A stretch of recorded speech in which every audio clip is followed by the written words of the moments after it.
আমাদের সংগঠন 2009 সাল থেকে বিভিন্ন দাবিতে শ্রমিকের স্বার্থে আন্দোলন সংগ্রাম করে থাকেন এবং আমাদের যারা চালক ভাই আছেন বাংলাদেশের বিআরটিএ আইনে এবং বিআরটিএ যে স্বীকৃতি আছে ঢাকার শহরে শুধু প্রাইভেট গাড়ি চালক আছে 4,70,000-এর উপরে।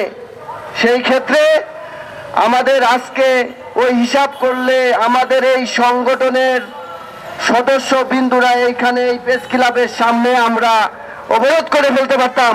সংগ্রামী বন্ধুরা, যেমন আমাদের সংগঠন যে দাবি করছে নিয়োগপত্র, পরিচয়পত্র, চাকরির নিশ্চয়তা, 8 ঘন্টা কর্মদিবস, সর্বনিম্ন 30,000 টাকা বেতন, বাজার মূল্য সমান রেখে। সংগ্রামী বন্ধুরা, ইতিমধ্যে আমাদের নেতাকর্মী বলেছে যে 20 রোজার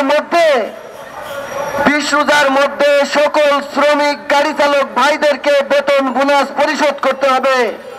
যদি না করে এই দায় এই সরকারের, এই দায় এই মালিকের, এই দায় এই প্রশাসনের। যদি কোনো শ্রমিক, সে যে সেক্টরের শ্রমিক হোক, যদি রাস্তায় আন্দোলন সংগ্রাম করে তাদের কোনো দোষ হবে না।